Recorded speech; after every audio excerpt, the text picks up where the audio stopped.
There were only 4 places in that ridge that our troops could climb, and then only single file. And it was absolutely essential that they get on top of that ridge before the enemy was alerted.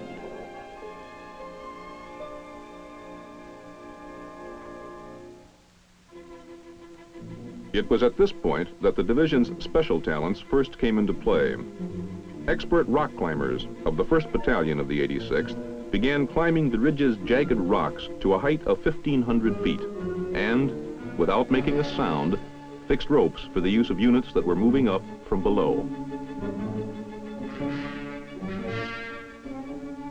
We flashed some searchlights on the cloud formation up above, and that reflected back just a little bit of light on the hill mountainside, which enabled them to see a little bit of the rock structure that they had to climb. All ropes were secured by midnight. The entire valley below was still.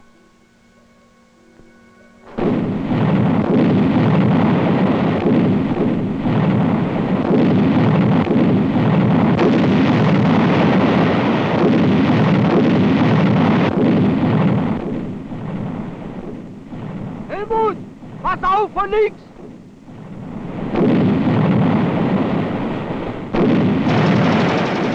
Come on, you bunch of ridge runners! Get the lead out!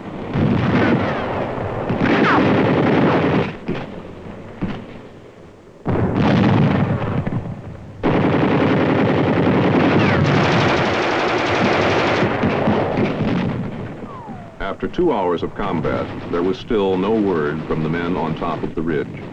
It was reported, however, that the first of several wounded were on their way down. To General Hayes, there were 2 questions. Would mountain climbers prove to be the answer to the Gothic line? And would their special talents plus the strategy of surprise help keep initial casualties down? After midnight, the first indications of success trickled down to the valley below. Company B of the 86th had dislodged all German troops from the top of Riva's Mount Capelbuso. At dawn, a single platoon of Company A reported that it had occupied the northern end of the ridge, Piso di Campopiano.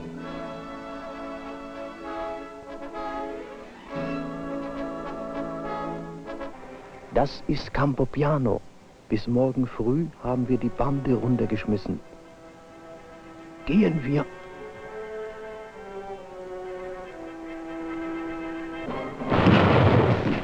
German counterattacks came as expected.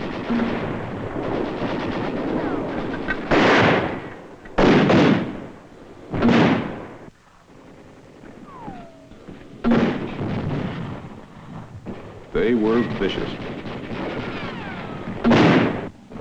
but were doomed to failure when a young lieutenant in charge of the lonely platoon checked the German thrust by calling for dangerously close artillery support.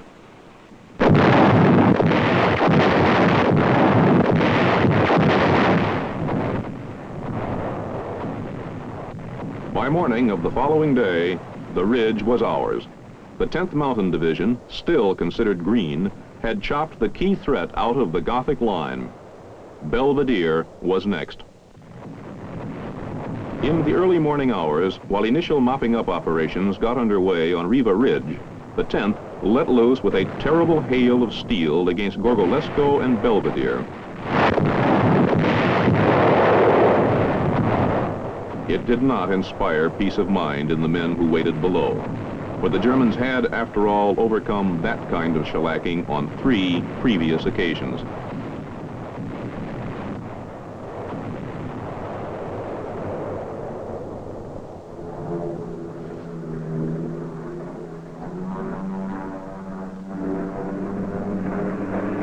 Feindliche Kampfflugzeuge vom Westen im Anflug! Ganz tief!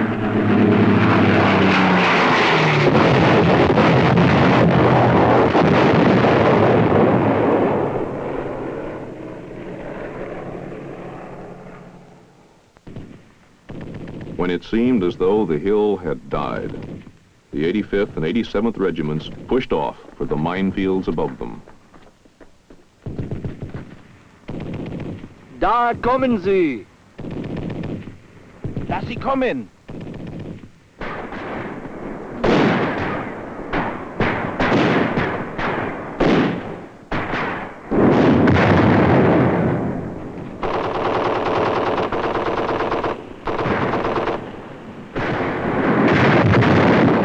We knew the Germans had two weapons. They had an 88 and they had the burp gun. Of course, they had a Luger, but that was the kind of thing you got as a souvenir. The burp gun was something you were afraid of. The 88 was something you should be definitely concerned with. On the morning of the 20th, one whole battalion of the 85th reached the top of Mount Belvedere. But the trick, as they soon discovered, was not just to reach it, but to hold it.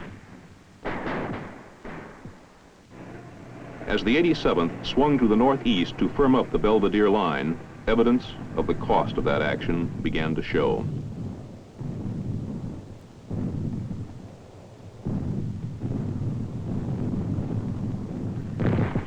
The Germans rushed the 741st Jeager Regiment into the line. And the 10th climbed up to meet them.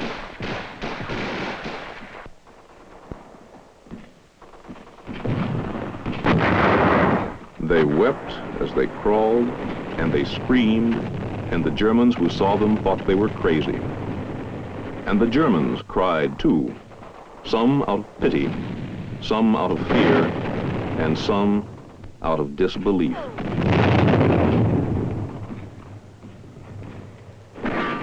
By the 22nd, it became obvious to both American and German commanders that the 10th was no ordinary combat outfit, for by that day it had become clear that it would succeed in holding the objectives assigned to it.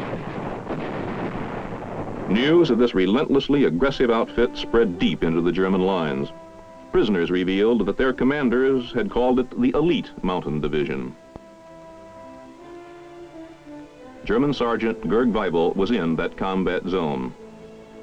Ich erinnere mich noch genau, als ich südlich von Bologna, I remember distinctly when I took over a transport unit south of Bologna. dass I learned that the American Mountain Division pressed upon us. It came as a shock to all of us because we knew very well that this would spell our collapse. genau wussten, dass unser Ende besiegelt war. On February 24th, Riva was secure. Belvedere was secure. And all initial objectives to the northwest were also secure. Peace returned to Vidichatico. Just an occasional shot could be heard. In a letter of commendation to the division, General Mark W. Clark, commander of the 15th Army Group, said, "My congratulations to the officers and men of the 10th Mountain Division. You men have done a damn fine job." General Hildebrand says, Ich achte diese Truppe. Ich habe gegen sie I gefochten. respect this unit, for I fought against it. Your men fought back very well, and you did not make it easy for us. But I believe our men did not make it easy for the 10th Mountain Division either. A soldier's fate, a soldier's duty. next week, part 2 of the climb to glory.